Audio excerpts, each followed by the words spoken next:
ನೆನ್ನೆ ಒಂದು ಮ್ಯಾಚನ್ನು ನೋಡಿದಾಗ ನನಗೆ ಬಹಳ ಕುತೂಹಲ ಇದ್ದಿದ್ದು ಹಾರ್ದಿಕ್ ಪಾಂಡ್ಯ ಮತ್ತು ಕೃಣಾಲ್ ಪಾಂಡ್ಯ ಇಬ್ಬರೂ ಕೂಡ ಹೇಗಿರ್ತಾರೆ ಅಂತ. ಹಾರ್ದಿಕ್ ಪಾಂಡ್ಯ ಕೃಣಾಲ್ ಪಾಂಡ್ಯ ಬಹಳ ಥಿಕ್ ಬ್ರದರ್ಸ್ ಅವರು. ಬ್ರದರ್ಸ್ ಅನ್ನೋಕ್ಕಿಂತ ಫ್ರೆಂಡ್ಸ್ ಅವರು.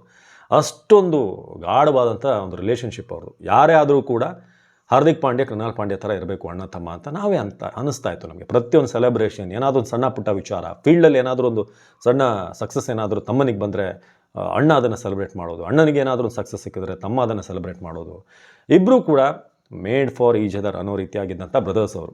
ಕಿತ್ತಾಡುವಂಥ ಈ ಕಾಲಘಟ್ಟದಲ್ಲಿ ಇಬ್ಬರೂ ಕೂಡ ತುಂಬ ಅನ್ಯೋನ್ಯವಾಗಿದ್ದರು. ಬಟ್ ಇತ್ತೀಚೆಗೆ ಯಾವುದೇ ಸಂದರ್ಭದಲ್ಲೂ ಒಂದು ವರ್ಲ್ಡ್ ಕಪ್ ವಿನ್ ಆದಾಗಲೂ ಕೂಡ ಕೃಣಾಲ್ ಪಾಂಡ್ಯ ಎಲ್ಲೂ ಕೂಡ ಟ್ವೀಟ್ ಮಾಡಿಲ್ಲ ಹಾರ್ದಿಕ್ ಬಗ್ಗೆ. ಯಾವತ್ತೂ ಕೂಡ ಅವ್ರು ಕಂಗ್ರ್ಯಾಚುಲೇಟ್ ಮಾಡೋರು. ಬಟ್ ಇತ್ತೀಚೆಗೆ ಯಾವುದೇ ಕಮ್ಯುನಿಕೇಷನ್ ಇಲ್ಲ, ಒಟ್ಟಾಗಿ ಎಲ್ಲೂ ಕೂಡ ಕಾಣಿಸ್ಕೊಂಡಿಲ್ಲ. ಒಂದು ಡೌಟ್ ಇತ್ತು. ಆದರೆ ಯಾವಾಗ RCB ವರ್ಸಸ್ MI ಮ್ಯಾಚ್ ಆಯಿತೋ ಇಬ್ಬರೂ ಕೂಡ ಮುಖಾಮುಖಿ ಆಗ್ತಾರೆ, ಇಲ್ಲೇನಾದರೂ ಒಂದು ಮಾತುಕತೆ ಆಗುತ್ತೆ. ಹಿಂದೆ ಕೂಡ ನೋಡಿದ್ದೀರಾ, ಹಾರ್ದಿಕ್ ಪಾಂಡ್ಯ ಬ್ಯಾಟ್ ಮಾಡಬೇಕಾದ್ರೆ ಕೃಣಾಲ್ ಬೋಲ್ ಮಾಡೋಕ್ಕೆ ಹೋಗಿ ಎಮೋಷ್ನಲ್ ಆಗಿ ವಾಪಸ್ ಬಂದಿದ್ದು ಅಂತ.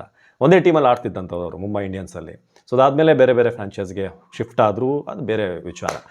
ಆದರೆ ನಿನ್ನೆ ಜಸ್ಟ್ ಒಂದು ಫ್ರ್ಯಾಕ್ಷನ್ ಆಫ್ ಸೆಕೆಂಡಲ್ಲೂ ಕೂಡ ಇಬ್ಬರು ಮಾತಾಡಲಿಲ್ಲ, ಐ ಟು ಐ ಕಾಂಟ್ಯಾಕ್ಟ್ ಆಗಲಿಲ್ಲ, ಅಥವಾ ಏನೋ ಒಂದು ಬಂದವರು ಜೆಸ್ಚರ್ ಮಾಡೋದು ಏನೂ ಇಲ್ಲ. ಬೌಲಿಂಗ್ ಮಾಡಬೇಕಾದ್ರೂ ಕೂಡ ಸೀದಾ ಬೌಲ್ ಮಾಡಿದ್ರು, ಒಂದು ಬೌನ್ಸರ್ ಕೂಡ ಹಾಕಿದ್ರು. ಜೊತೆಗೆ ಭಾಳ ಮುಖ್ಯವಾಗಿ ಅವರ ವಿಕೆಟ್ ಹೋದಾಗ ರೊಮ್ಯಾರೋ ಶೆಫರ್ಡ್ ಆ ಕ್ಯಾಚನ್ನು ಹಿಡಿದಾಗ ಸೆಲೆಬ್ರೇಷನ್ ಮಾಡಿದಂಥ ರೀತಿ ನಾನು ಯಾವತ್ತೂ ನೋಡಿಲ್ಲ. ಹಾರ್ದಿಕ್ ಪಾಂಡ್ಯ ವಿಕೆಟ್ ಪಡೆದಾಗ ಅಥವಾ ಯಾರೋ ಒಂದು ಔಟ್ ಮಾಡಿದಾಗ ಕೃಣಾಲ್ ಪಾಂಡ್ಯ ಇಷ್ಟು ಸೆಲೆಬ್ರೇಟ್ ಮಾಡಿರೋದು. ಇದಕ್ಕೆ ಏನು ಕಾರಣ? ನಿಮಗೊಂದು ಡೌಟ್ ಇರ್ಬೋದು. ಬಟ್ ನಮಗೆ ಸಿಕ್ಕಿರುವಂಥ ಇನ್ಸೈಡ್ ಇನ್ಫಾರ್ಮೇಷನ್ ಪ್ರಕಾರ ಸದ್ಯಕ್ಕೇನು ಮಹೈಕಾ ಅಂತ ಒಂದು ಹೊಸ ಹುಡುಗಿ ಜೊತೆ ಓಡಾಡ್ತಿದ್ದಾರೆ ಹಾರ್ದಿಕ್ ಪಾಂಡ್ಯ. ಅದು ಅಷ್ಟಾಗಿ ಪಾಂಡ್ಯ ಕುಟುಂಬದಲ್ಲಿ ಓಕೆ ಇಲ್ಲ ಅನ್ನೋದು ಗೊತ್ತಾಗ್ತಾ ಇದೆ. ಹಾರ್ದಿಕ್ ಪಾಂಡ್ಯ ಈ ಥರ ಒಂದು ಹೊಸ ಒಂದು ಸ್ಟೆಪ್ ತೊಗೊಂಡಿರೋದು ಅಣ್ಣನಿಗೆ ಮತ್ತು ಅವ್ರ ಫ್ಯಾಮಿಲಿಗೆ ಅಷ್ಟು ಹಿಡಿಸಿಲ್ಲ ಅಂತ ಹೇಳಲಾಗ್ತಾ ಇದೆ. ಸೊ ಆ ಕಾರಣಕ್ಕೆ ಇಬ್ಬರ ನಡುವೆ ಏನೋ ಒಂದಷ್ಟು ಮಾತುಕತೆ ಆಗಿದೆ ಅಂತ. ಇನ್ನೊಂದಷ್ಟು ಇನ್ಫಾರ್ಮೇಷನ್ ಪ್ರಕಾರ ಮಹೈಕಾ ಏನು ಇವರ ಫ್ಯಾಮಿಲಿ ಮ್ಯಾಟ್ರಲ್ಲಿ ಎಂಟರ್ ಆಗ್ತಿರೋದು, ಮಗುನ ಹ್ಯಾಂಡಲ್ ಮಾಡ್ತಾ ಇರೋದು, ಸೊ ಇದೆಲ್ಲವನ್ನು ಕೂಡ ನೋಡ್ತಿರೋದು ಯಾಕೋ ಕೃಣಾಲ್ ಪಾಂಡ್ಯಗೆ ಅಷ್ಟು ರುಚಿಸಿಲ್ಲ ಅಂತ ಹೇಳಲಾಗ್ತಾ ಇದೆ. ಇದೆಲ್ಲವೂ ಕೂಡ ರೂಮರ್ಸ್. ಬಟ್ ಇದೇ ಇರಬಹುದು, ಯಾಕಂದರೆ ಅದನ್ನು ಬಿಟ್ಟು ಬೇರೇನು ಕಾರಣಗಳೇ ಇಲ್ಲ ಇಬ್ಬರ ನಡುವೆ. ಯಾಕಂದರೆ ಇಬ್ಬರು ಕೂಡ ಸಕ್ಸಸ್ಫುಲಿ ಹೋಗ್ತಿದ್ದಾರೆ. ಇವರು IPL ಇದರಲ್ಲಿ, ಅವರು ಇಂಟರ್ನ್ಯಾಷನಲ್ ಕ್ರಿಕೆಟ್ ಕೆರಿಯರಲ್ಲಿ.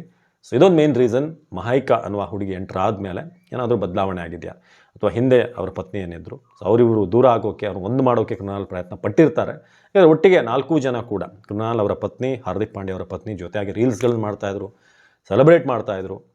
ಮೇ ಬಿ ಆ ವಿಚಾರದಲ್ಲಿ ಅಣ್ಣ ತಮ್ಮನ ನಡುವೆ ಒಂದೇನೋ ಆಗಿದೆ ಮಿಸ್ಅಂಡರ್ಸ್ಟ್ಯಾಂಡಿಂಗ್. ಆದಷ್ಟು ಬೇಗ ಒಂದಾಗಲಿ, ಜೊತೆ ಆಗಿರಲಿ, ಮತ್ತೆ ಅದೇ ಹಿಂದಿನ ಹಾರ್ದಿಕ್ ಕೃಣಾಲ್ನ ನಾವು ನೋಡೋ ಹಾಗಾಗಲಿ.